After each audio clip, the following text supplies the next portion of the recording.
Liyayikhetha igumgedlela inkosi enkulu Bombela esitimela samaMpondo. Babamkhulu Nkulu omkhulu phakade. Amen. Izintombi ezilishumi zozela zolala zilinde umyeni.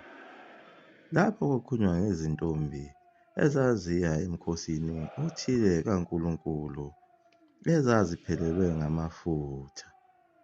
Phela akubona lamafutha owacabangayo wena lawo ukuthi amafutha alesi sibani lesi osicabangayo, njengoba igumgedlela kade lichaza ngezintombi nto ukuthi zazibaluleke kangakanani futhi zisabaluleke kangakanani emhlabeni, ikakhulukazi esizweni sakhona lapha kwaZulu.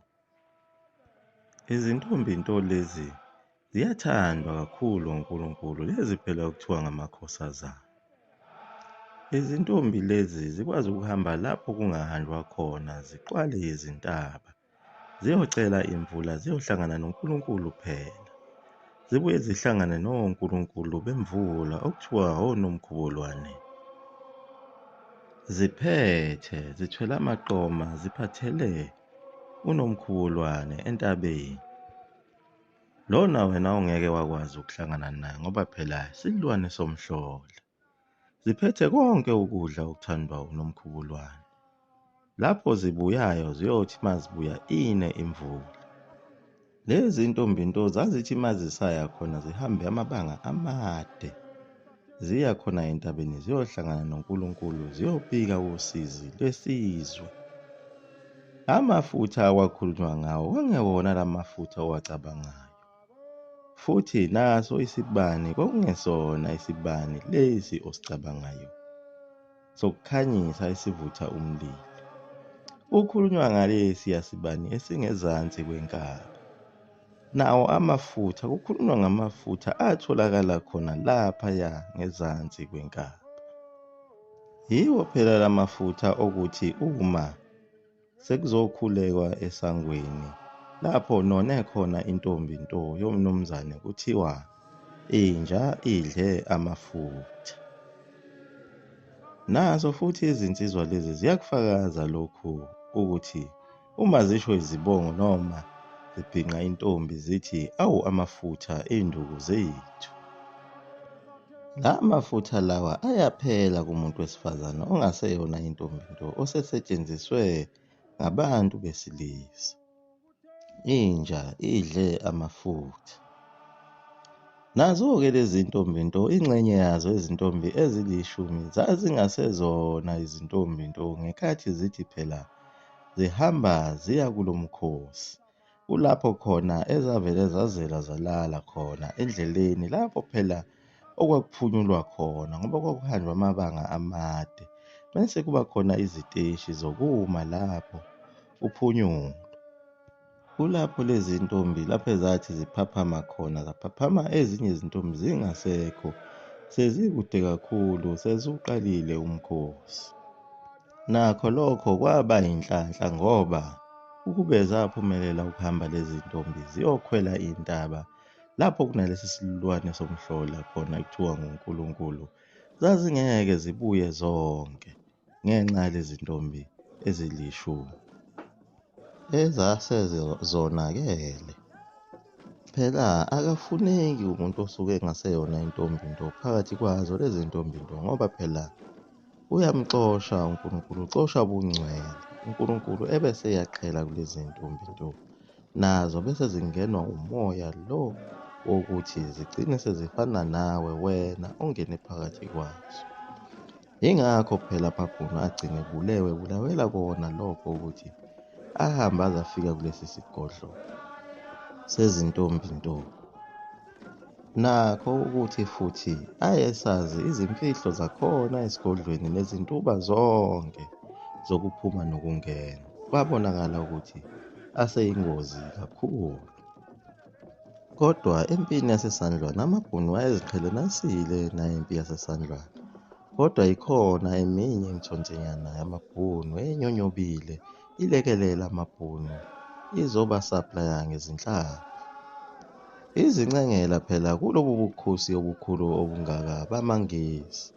Phela abaningi labo babengene kuyo le mpi lena ngenxa yokwesaba phela njengoba lichazile igumgedlela ukuthi La mangisi lawa aye umbimbi lwezimpi namazwe amaningi, kwakuyiyo lento esekuthiwa namhlanje i-NATO.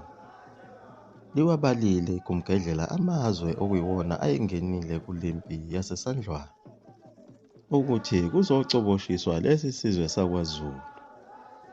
Lishilo futhi igumgedlela ukuthi amabutho akwaZulu ayesempini ayibalelwa ku-20 kuya ku-24,000. Kodwa lena yamangisi babebaningi kakhulu ngenxa yokuthi kwasekungenelele amazwe amaningi nezizwe eziningi zabantu abamnyama. Lezi phela kuthiwa amadube esandlwana. Lezi phela amangisi aziqamba athi i-ANNC. Lokho kusho ukuthi i-African Natal Native Contingent.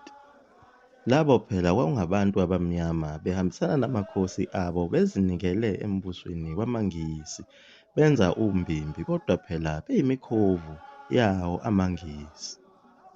Amangisi phela lawa ahlakaniphe kakhulu ngoba lokho ayekususele laphayana emabhunwini njengoba amabhunu ayekade enze umbimbi noMpande abona ukuthi umbuso wabo uqinile kakhulu ngenxa yokubambisana kwamabhunu namaZulu.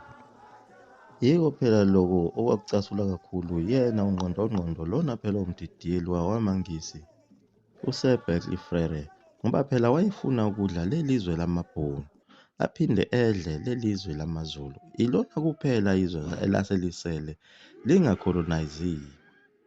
Wasekhanda leli qhinga lakhe lokuthi aluthe lamakhosi nalaba bantu abamnyama ukuba bebe ngamalebha akhe ukuze kubhidlizwe lemibuso esele yamaZulu namabhunu.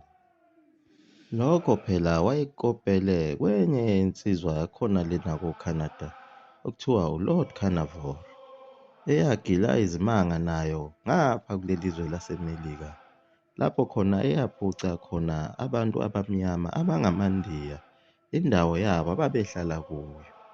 Wabe seziqambela yona ingxenye yale ndawo ngokuthi yiCanada.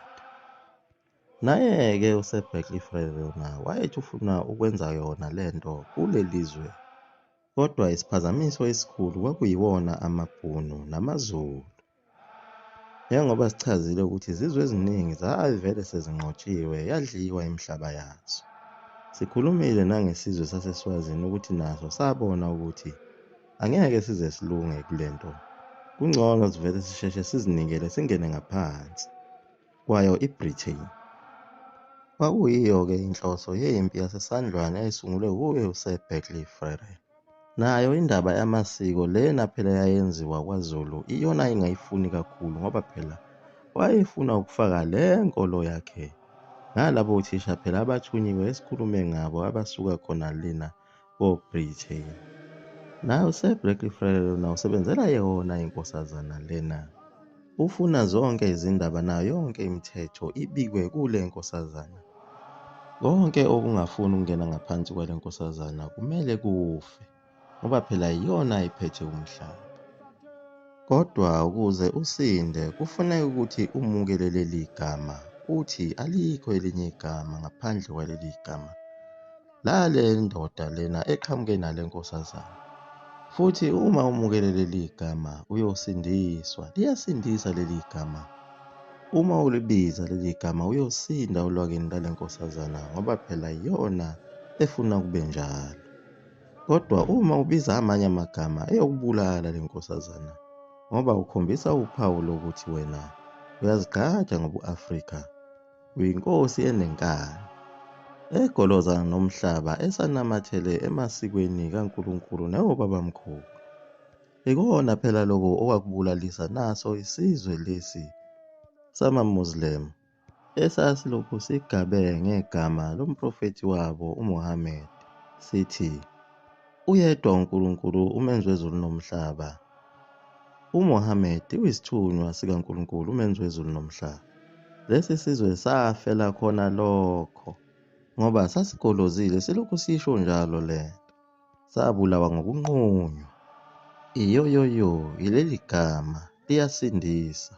Yileli gama lenkosi liyaguqa igumgedlela.